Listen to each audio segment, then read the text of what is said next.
Welcome to my channel అండి. నా ఛానల్ని ఫస్ట్ టైం కనుక చూస్తే ప్లీజ్ లైక్, షేర్, సబ్స్క్రైబ్ చేసుకోండి. ఇదిగోండి ఇంకో ఆశ్రమానికైతే వచ్చేసాం. మొత్తం లోపలంతా చూసేద్దాం రండి. ఇక్కడ బాబా గారిని సమాధి చేసిన గురువు గారు ఉన్నారంట. బాబాజీ గారిది కూడా చూద్దాం, వచ్చేయండి, మొత్తం చూపిస్తాను. ఈ ప్లేస్లో ఒక ఆశ్చర్యకరమైన విషయం అయితే ఉందండి. లోపలికి రండి, నేను చెప్తాను, అదంతా కూడా చూపిస్తాను మీకు. అది వండర్ అండి, అసలు నేను చాలా అద్భుతంగా ఫీల్ అయ్యాను. రండి, అది చాలా గ్రేట్ అన్నమాట. వచ్చేయండి, చూసేద్దాం. ఇక్కడ 2 ఆశ్చర్యకరమైన విషయాలు ఉన్నాయండి. మీరు మాత్రం వీడియో స్కిప్ చేయకుండా చూడండి. అదొక అద్భుతం అన్నమాట. మొత్తం చూడండి చివరి దాకా, మీకు అర్థమవుతుంది.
బయట నుంచి దర్శనం చేసుకుంటా వస్తున్నాం కదండి.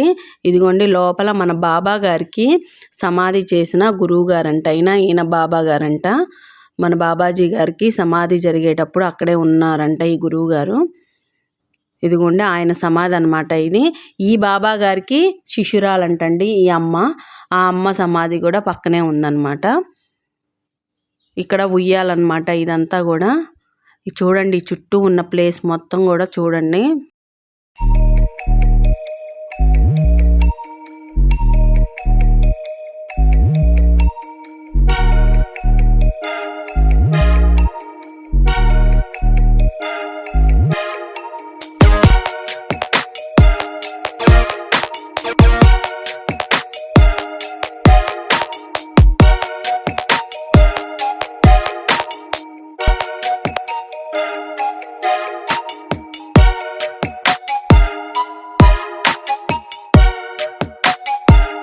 ఇదిగోండి నాకు ఆశ్చర్యంగా వండర్గా అనిపించింది. ఇదిగోండి ఈ చెట్టు. ఈ చెట్టుకి చూడండి వినాయకుల వారు ఆ స్వామివారు ఎలా వెలిశారు. ఆ స్వామికి అక్కడ ఏది మొక్కుకుంటే అది జరిగిద్దంట కంపల్సరీగా. చూడండి ఎంత అద్భుతమో. ఆ చెట్టును అలాగే ఉంచి ఒక గుడిలాగా కట్టేశారు అక్కడ. ఆ చెట్టు వేర్లు కూడా అలాగే ఉన్నాయంటండి. ఆ చెట్టు వరకే వినాయకుడు ఎంత అద్భుతంగా ఉన్నారు చూడండి. కిరీటం కూడా పెట్టారు. అక్కడ మనం కోరుకున్న కోరిక కంపల్సరీ 100కి 100% సక్సెస్ అయ్యిద్దంటండి మన నమ్మకం. అక్కడ కోరిక నెరవేరిన వాళ్ళు 5 కొబ్బరికాయలు అయితే తెచ్చి అక్కడ పెడతారంట, సమర్పిస్తారంట స్వామివారికి. కోరిక తీరని వాళ్ళు 1 కొబ్బరికాయ తెచ్చి అక్కడ పెట్టి వెళ్తారంటండి. ఇంకా మీరు కూడా దర్శనం చేసేసుకోండి స్వామివారిని.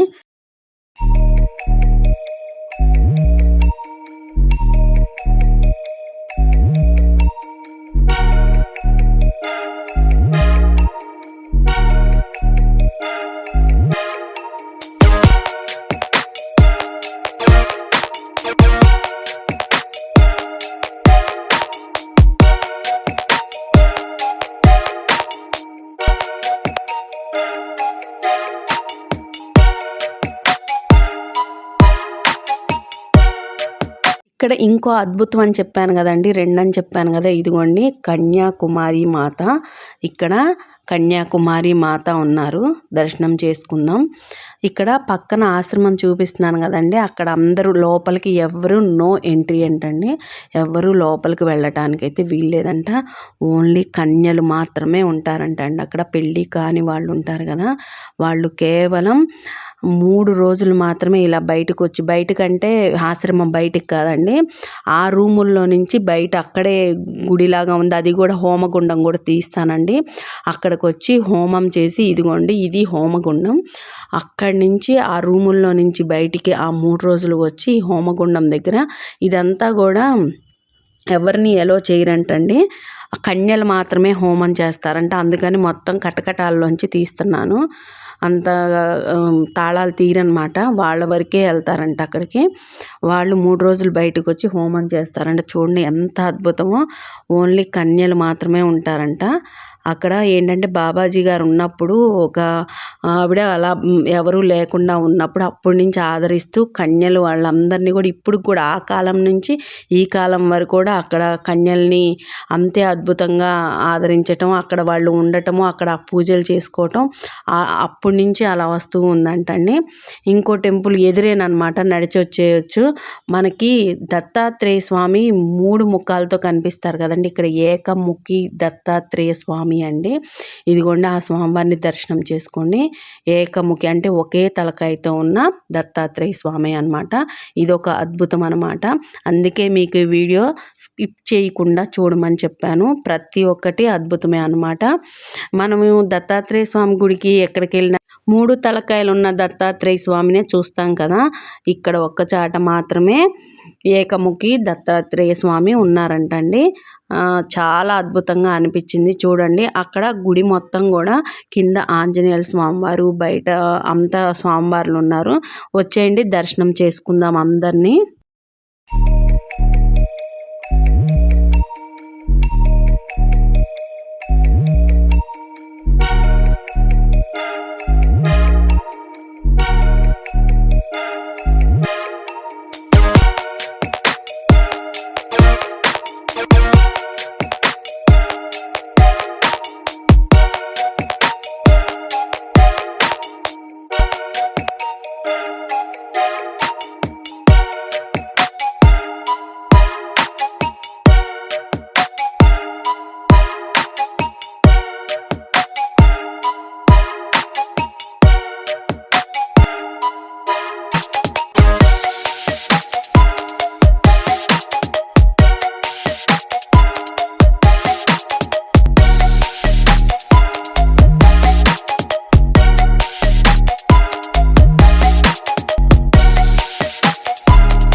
ఇక్కడ శనేశ్వర స్వామి అండి, ఇదిగోండి దర్శనం చేసుకోండి.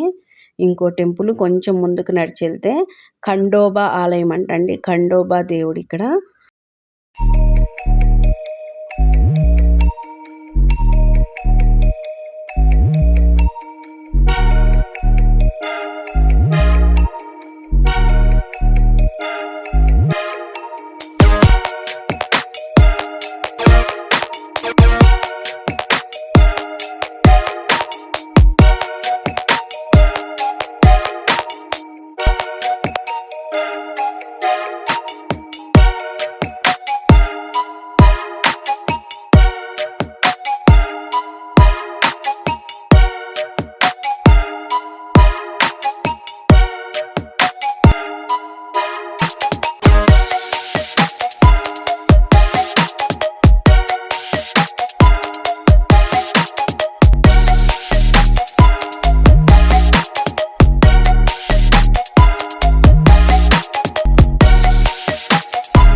ఆ టెంపుల్ నుంచి ఇంకో టెంపుల్కి బయలుదేరిపోతున్నామండి. చూడండి అక్కడ సంత అనుకుంటా, అందుకే మొత్తం తీస్తున్నాను.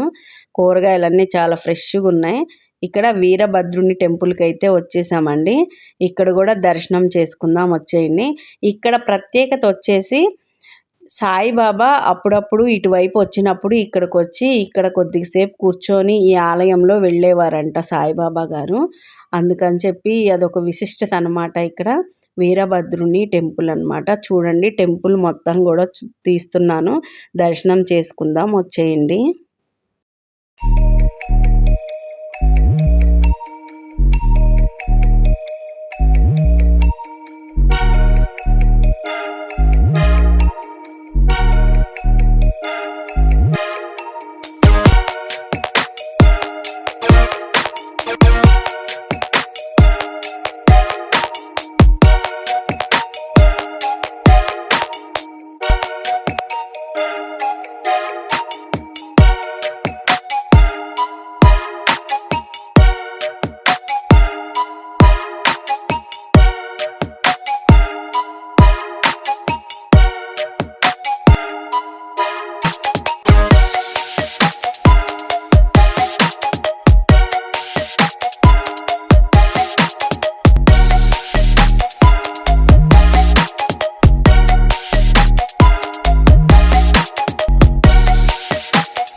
అక్కడే ఇది కొంచెం పైకి వెళ్ళాలి. దత్తాత్రేయ స్వామి అండి పైన ఉన్నారు.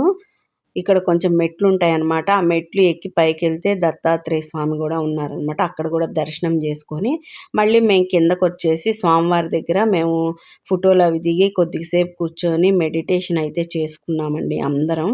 ఆ గుడి అంతా మళ్ళీ ఒక్కసారి అయితే తీసుకొని అదిగోండి అందరం గ్రూపులుగా ఫోటోలు దిగుతూ ఉన్నాము.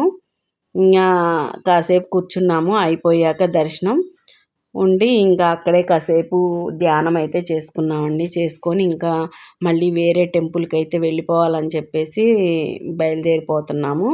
ఆ గుడి అంతా కూడా ఇంకొకసారి అయితే తీస్తున్నామండి. అక్క నిన్ను తీస్తానని చెప్పి అక్క ఫోన్ తీసుకొని నన్ను కూడా తీస్తుంది అక్కడంతా. చాలా బాగుందండి. బాబా గారు కూర్చునే ప్లేస్ కూడా చూశారు కదా, చాలా బాగుంది. ఇప్పుడు కల్పవృక్షం చెట్టు దగ్గరికి అయితే వచ్చామండి. బాబా గారు ఇక్కడ దగ్గర ఈ చెట్టు దగ్గర కూడా వచ్చేవారట. ఇదిగోండి చూడండి ఇక్కడ ఈ చెట్టు 2 చెట్లు కదండి, ఆ చెట్లు మధ్యలో బాబా గారు వచ్చి అలా చేతులు పెట్టేవారట. కల్పవృక్షం అన్నమాట ఇది. ఇక్కడికి కూడా వచ్చాం దర్శనం చేసుకుందాం.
ఇదిగోండి అక్కడ ఉన్న ఆవిడ చెప్పారు, ఇక్కడ మధ్యలో కూడా చూడండి దండలాగా వేశారు చెట్టుకి.